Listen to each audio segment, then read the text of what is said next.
estoy para Ecos Latinos con el presidente del Frente Amplio, el ex sacerdote y ex congresista Marco Arana Segarra. Marco, ¿qué nos puedes decir de este nuevo gabinete cuyo premier es el ex ministro de Defensa, el general Walter Marto Ruiz?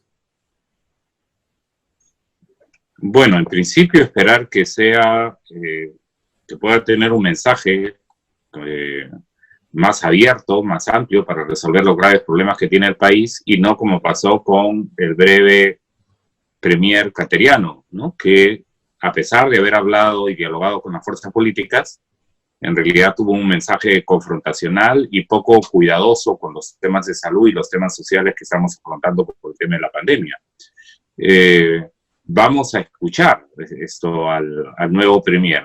De hecho, no hace buena pinta el hecho de que el presidente Vizcarra nombre a un militar para conducir esta etapa difícil de la pandemia, porque en realidad todos sabemos que en el Perú el fracaso de las políticas económicas neoliberales han fracasado, pero no puede fracasar el poder civil, ¿no?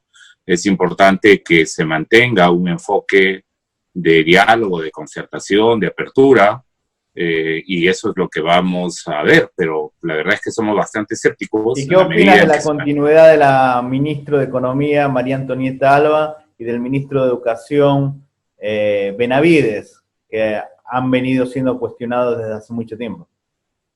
La continuidad del ministro de Economía es una mala señal para el manejo de la pandemia. No nos olvidemos que ella es la que se ha opuesto a la ley de especulación y acaparamiento de medicamentos. En el Perú tenemos uno de los elementos de la tragedia es que los medicamentos están siendo motivo de especulación. Las clínicas pueden cobrar por un paracetamol que cuesta un sol 50, pueden cobrar 50 soles. Y en el Congreso estaba discutiéndose la ley contra la especulación y el acaparamiento, y la principal opositora era la ministra de Economía, porque decía que tener leyes contra la especulación y el acaparamiento son leyes antimercado. Y de otro lado, es una ministra que, no nos olvidemos, está siendo cuestionada fuertemente por la entrega de los dineros de reactivación económica a las empresas de la corrupción. Las empresas Lavajato están recibiendo plata de los dineros de la corrupción. Las empresas que son grandes deudoras tributarias y a los cuales el presidente Vizcarra en 2017 dijo que las iba a investigar para que paguen sus deudas tributarias, están recibiendo dinero de reactivación.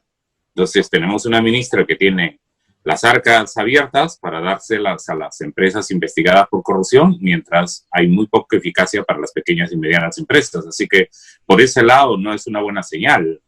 Y en tercer lugar, sobre el tema del ministro de Educación, aquí hay una presión muy fuerte de los lobbies de universidades privadas que lo querían fuera porque él fue el director de la SUNEDU, que es el organismo que tiene que ver con la reforma universitaria y que no dio la acreditación a varias de las universidades privadas que no nos reunían las condiciones básicas de calidad educativa. Entonces, esos lobbies y esas mafias de negocios en universidades efectivamente venían presionando por su destitución. Pero el principal problema del ministro no es ese, porque la verdad es que creo que todos vamos a estar alrededor de cerrar el paso a estas mafias que estafan a los estudiantes con universidades de mala calidad. Ese no es el problema del ministro de Educación. El principal problema del ministro de mala calidad. ¿Perdón? ¿Cuáles son las universidades de mala calidad, según usted? Bueno, ha habido una larga lista, ¿no? En realidad, varias de ellas no han pasado la acreditación. Una de ellas es la del partido del señor Luna, que tiene ahora representación en la bancada del Congreso. Telesub y otras de los Andes, la Universidad Peruana del Norte, en fin, hay varias que no han pasado la acreditación, pero tienen poderosas influencias a través del partido del señor Acuña, y tienen influencia a partir de otras universidades privadas que, si bien es cierto están licenciadas, tienen exoneraciones tributarias, tienen un conjunto de beneficios en el país, y en ese sentido esas mafias están vivas. Nosotros, ciertamente, por esas razones, no hemos suscrito la interpelación contra el ministro de Educación, pero él tiene problemas más graves que el tema de la SUNEDU. Los problemas más graves es que él tiene sentencias judiciales de maestros a los que tenía que pagarle por lo que se llama deuda social, y que no les paga, que está esperando que los maestros se mueran. Ese es un problema grave y un núcleo de conflictividad. Él tiene un problema muy grave. Las escuelas están paralizadas y todo se ha ido a lo virtual, pero millones de niños y de colegiales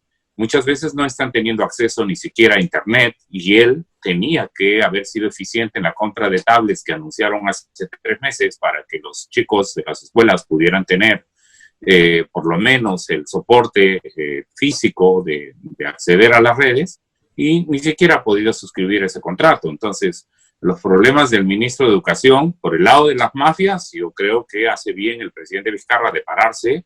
Nosotros estamos firmes en que no vamos a dar una marcha atrás frente a esas presiones, pero los problemas del ministro de Educación son de otra naturaleza y por eso sí tiene que rendir cuentas. Y por eso es que hay que ver si ahora que regresa al cargo realmente va a resolver los problemas que tiene su sector o va a continuar un poco ineficiente como lo estamos viendo hasta ahora, ¿no?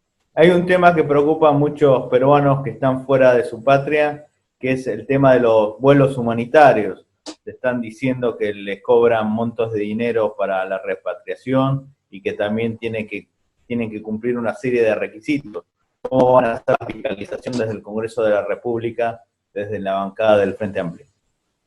Bueno, nosotros hemos exigido muy fuertemente al gobierno, y lo hemos hecho a través de moción, a través de diversas reuniones, que el Estado no puede desatenderse de la situación de los peruanos. En principio, los que estaban dentro del país, en Lima, y que no podían regresar a sus provincias y que se calculaban en más de 300.000 peruanos, que algunos de ellos han tenido que regresar a pie desde Lima hasta Cusco, hasta la convención en la Amazonía cusqueña.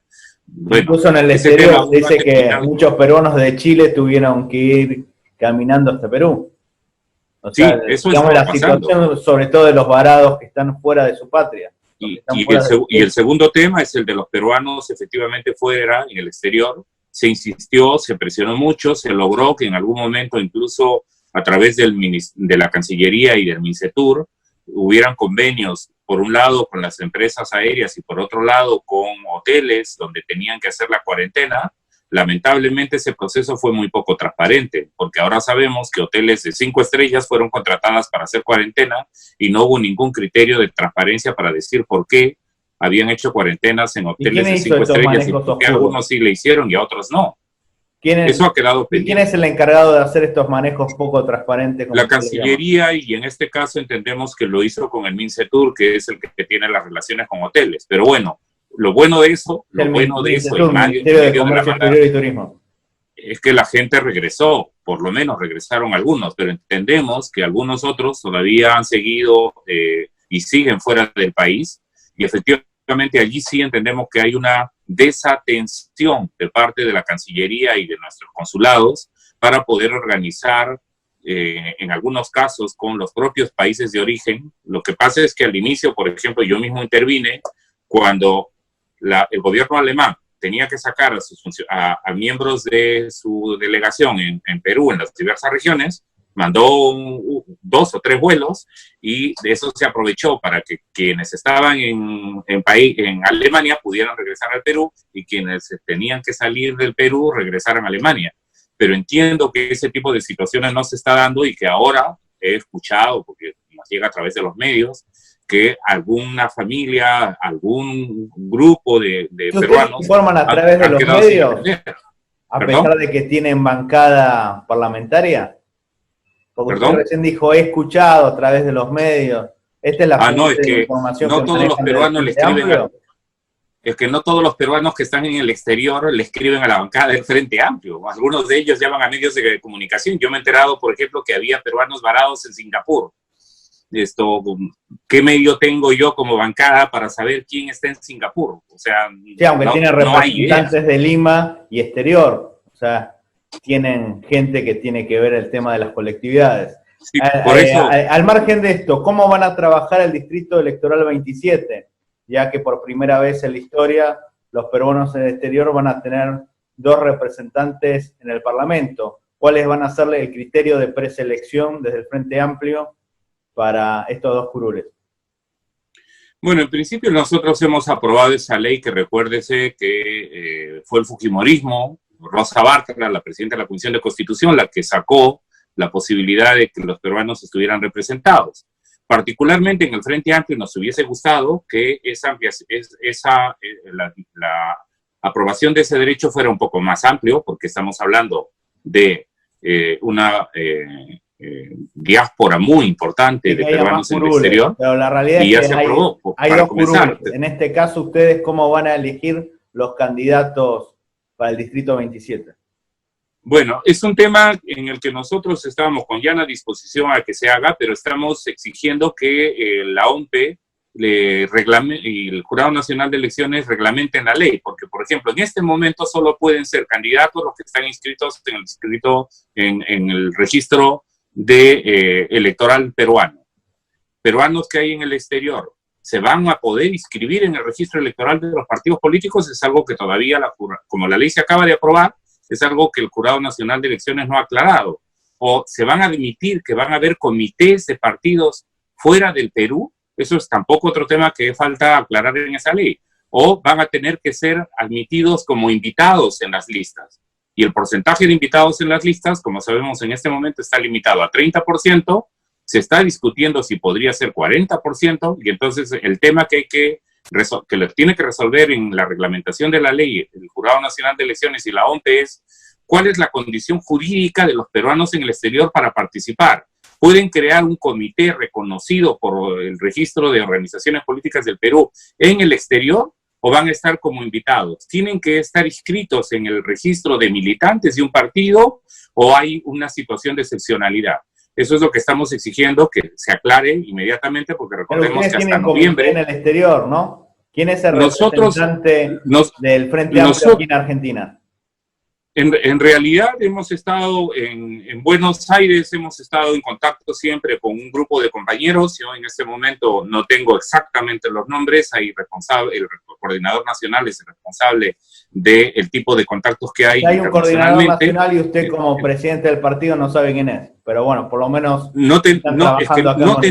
actualmente no tenemos comités reconocidos en el exterior, tenemos simpatizantes, tenemos peruanos reconocidos. La ley peruana no permite tener comités reconocidos en este momento. Eso es algo que hay que resolver en el marco de la nueva ley. Y efectivamente, en Buenos Aires, en Plata, nosotros sabemos que hay un grupo de compañeros que han activado, que estuvieron muy activos y que son varios, ¿no? En algún momento se mantiene contacto con ellos, pero para participar en este proceso electoral hay que formalizar los comités. Entonces, ayer, por ejemplo, me hablaban de Argentina, diciendo, oigan, queremos formalizar un comité, y les hemos dicho, oigan, estamos pidiendo a la OMP y al Jurado Nacional de Elecciones que nos diga cuáles son los elementos y los requisitos para constituir legalmente esos comités y permitirles y garantizar su participación política en las próximas elecciones. Esa es la parte de la nueva ley que aún no está claro y esperamos que se resuelva en los próximos días, porque la ley ya fue aprobada por el Congreso y fue promulgada por el presidente de la República la semana pasada. Muchísimas gracias, Marco, muy amable. A usted, muchas gracias, Juan Cruz. Buenas tardes.